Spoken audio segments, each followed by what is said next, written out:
لا إله إلا الله لا إله إلا الله لا إله إلا الله ما لنا رب سواه. الحمد لله ثم الحمد لله. الحمد لله الذي نحمده ونستعينه ونستغفره ونعوذ بالله من شرور أنفسنا وسيئات أعمالنا. إنه من يهد الله فلا مضل له ومن يضلل فلا هادي له. أشهد أن لا إله إلا الله وحده لا شريك له وأشهد أن محمدا عبده ورسوله صلى الله عليه وعلى آله وأصحابه ومن تبعهم بإحسان إلى يوم الدين. يا أيها الذين آمنوا اتقوا الله حق تقاته ولا تموتن إلا وأنتم مسلمون. يا أيها الذين آمنوا اتقوا الله وقولوا قولا سديدا يصلح لكم أعمالكم ويغفر لكم ذنوبكم ومن يطع الله ورسوله فقد فاز فوزا عظيما. أما بعد، falenderojmë Allahun e madhruar, prej tij ndihmë dhe falje kërkojmë, salavatet dhe selamet tona ja dërgojmë pejgamberit sallallahu alaihi wasallam, familjes e tij, shokëve të tij dhe gjithë atyre që ndjekin rrugën e tij deri në ditën e gjykimit. Të nderuar vëllezër besimtar, në këtë hutbë dhe në disa nga hutbet e ardhshme do të ndalemi në ajetet e 151 dhe 153 të surës së kapitullës Al-An'am.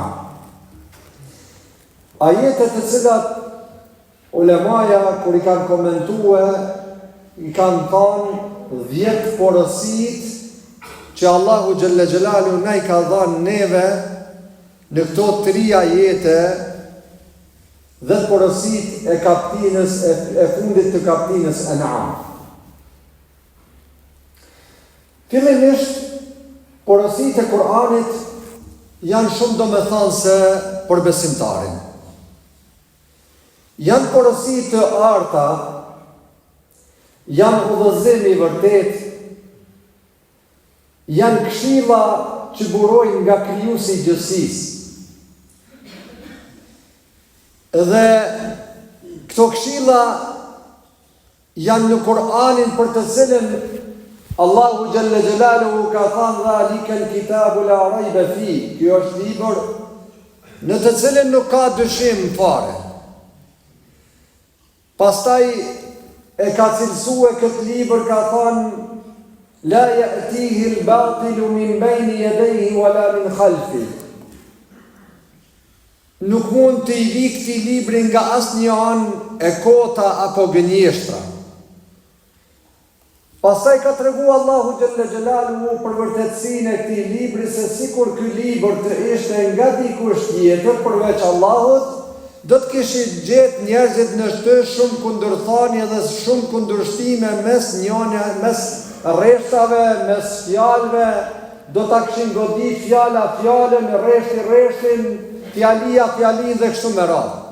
Mirë po Allahu xhalla xhelaluhu e ka vërtetuar këta duke thënë walau kana min indi ghayri llahi lawajadu fihi ikhtilafan kathira. Sikur të ishte ky Kur'ani nga dikush tjetër, njerëzit do të kishin gjetë në to kundërthanie të mëdha mes vetë.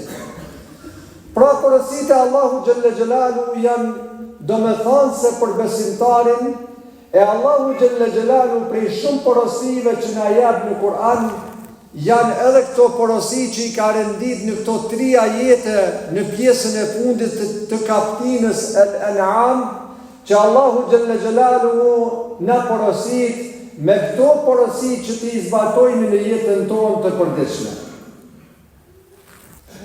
Kul ta'alau atlu ma harrama rabbukum alaykum alla tushriku bihi shay'a. Thuaj o Muhammed, e jani t'ju lexoj juve atë që Allahu ka urdhërue, atë që Allahu ka porosit. Dhe kur themi kur e gjejmë fjalën porosi në Kur'an, nuk është për qëllim fjala porosi në Kur'an se nëse don ti e merre, nëse don jo. Ose nëse bën me bëj, po bën edhe mos me bëj, jo. Fjala porosi në Kur'an të ndërruar vëllezër ka kuptimin e detyrimit. Ka kuptimin e një urdhri. Ka kuptimin e një farzi. E një obligueshmërie për besimtarin. E Allah po thot thuaj o Muhammed, e jani t'ju lexoj atë që Zoti ka urdhërue, atë që Zoti ka porosit. Alla tushriku bihi shay'a. E para porosia Allahu xhelle xhelalu ka thënë që Zotit mos i bëni ortak në adhurim. Që të largoheni nga idhujtaria. Kjo kaptin të ndërruar dhe kaptina El An'am është njëna prej kaptinave që ka zbrit në Mekë shumica dërmuese e saj, përveç pak ajete thuhet që kanë zbrit në Medinë. E pjesa e ajeteve që ka zbrit në Mekë zakonisht do thotë debaton për çështjen e besimit. Zakonisht do thotë flet për argumentet me besu Allahun dhe me njoftë Allahun xhelle xhelaluhu. Për dallim nga ajo kur ka shkuar në Medinë që ka pas bëj me legjislaturën, me dispozita të ndryshme, ama ajetet që kanë zbrit dhe kaptinat që kanë zbrit në Mekë kanë bëjnë më shumë me çështjen e besimit. Njëna prej kaptinave që i demanton gënjeshtrat e jo besimtarve dhe i demanton besimet e tyre të kota është edhe kjo kaptina El An'am. Allahu po thot: Kul ta'alau atlu ma harrama rabbukum alaykum alla tushriku bihi shay'a. Kjo është porosia e parë. Ka thënë thuaj o Muhammed, e jani t'ju lexoj juve atë që Zoti ka urdhërue, që Allahut mos t'i bëni shoq në adhurim. Allahut mos t'i bëni shoq në adhurim. Padrejtësia më e madhe në sipërfaqen e tokës është bë atëherë kur Allahu t'i kanë konsiderue zot tjetër përveç tij. Kur kanë marrë njerëzit zota me adhurue përveç Allahu xhelle xhelalu, atëherë është bë padrejtësia më e madhe në botë. Sepse përndryshe kush është ai i cili neve na furnizon? Është Allahu. Kush është ai i cili neve na ka krijuar? Është Allahu. Kush është ai i cili e ka sundimin absolut? Është Allahu. Kush është ai i cili jep jetë dhe merr jetë? Është Allahu. Kush është ai i cili mëshiron? Është Allahu xhelle xhelaluhu. Andaj gjithë të mira që Zoti t'i jep, e ti mi ja dedikua adhurimin dikujt tjetër, me thonë ka dhe një zot tjetër, kjo është padrejtësia më e madhe. Pa e marrë me një shembull praktik. Ti nëse dikujt i bën mirë, je afër tina vazhdimisht. Gjithmonë kur ai kërkon ti përgjigjesh. Je me problemet e tij, me brengat e tij. Mundohesh që ti jesh afër me çdo gjë që ai e ka të nevojshme. E në këtë rast, nëse ky person e falenderon dikon tjetër për punët e tua që ti ja ke bërë, ose edhe ma keq nëse flet keq për tyje, nëse shpif për tyje, që ti do të thotë je munduar çdo të mirë mi afrue. A nuk është kjo padrejtësia më e madhe të këtij personi në raport me tyje? E Allahu xhelle xhelalu i cili na ka krijuar, i cili na ka furnizuar, i cili na mban në këtë dynjë, i cili jep jetë dhe merr jetë, i cili ka sundim absolut, i cili e sjell ditën edhe natën që ka thënë Allahu xhelle xhelalu në Kur'an. Kul ara'aytum in ja'ala Allahu alaykum al-layla sarmadan ila yawm al-qiyamati man ilahun ghayru Allah yatikum bi-diya' afala tasma'un. Thua jo Muhammed, nëse Allahu Gjelle Gjelalu në këtë dynja ja u bën natë ketë, gjithmonë ja u bën natë, a ka dikush, a ka një zot tjetër që ja u sjell dritën juve?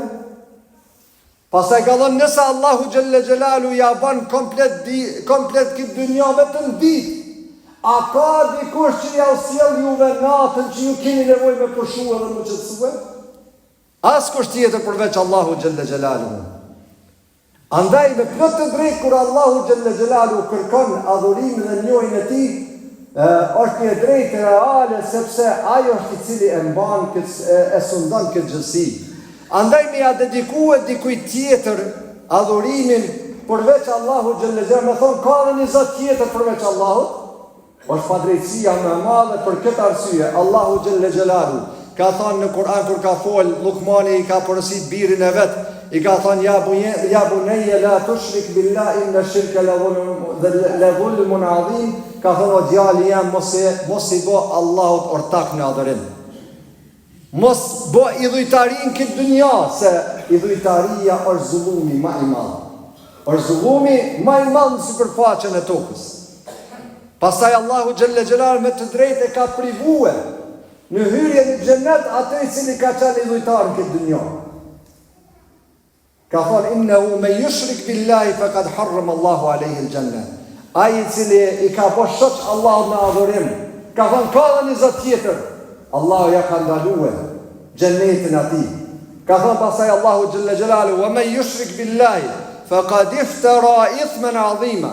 Ai i cili bën shoq Allahut në adhurim, i ka bën një shpifje të madhe Allahu Gjelle Gjelalu. I ka bën një shpifje, një akus madhe Allahu Gjelle Gjelalu. Andaj njëna prej çështjeve primare të njeriut në këtë dynja është që ta njohë Zotin e vet. Edhe t'i largoj adhurimet e kota. T'i drejtohet Allahu Gjelle Gjelalu dhe ta adhuroj atë dhe t'i mbështetet atij dhe të kërkoj prej tij e mos kërkoj prej atyre që nuk kanë mundësi mi afrue asgjë.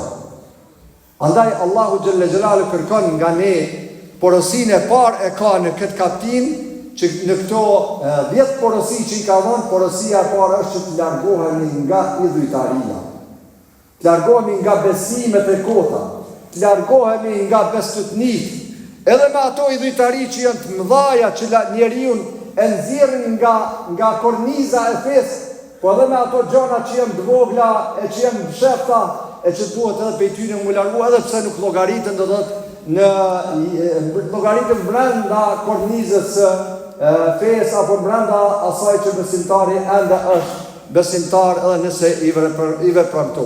Andaj domi dhe rreziku i madh është i idhujtarisë që shfaqet në njerëz me idhujtarit e klasike, po edhe me ato bashkohore, sikur me mendue se ka krijues tjetër përveç Allahut, sikur me mendue se ka sundues absolut tjetër përveç Allahut, sikur me mendue, sikur ata që i përulen dikujt tjetër përveç Allahut, sikur ata që i bin sejdë dikujt tjetër përveç Allahut Gjelle Gjelalu, sikur ata që shkojnë në përvarre të ndryshme dhe kërkojnë furnizim dhe kërkojnë evlad dhe kërkojnë fëmijë, sikur ata që do thotë betohen në dikant tjetër përveç në Allahun Gjelle Gjelalu.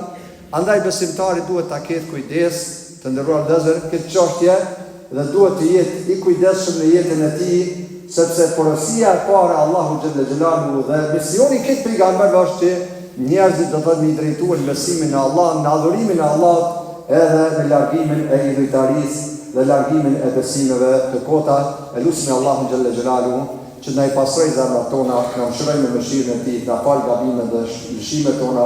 Aqulu qawli hadha wa astaghfirullah li wa lakum fastaghfiruhu min kulli dhanb innahu huwal ghafurur rahim.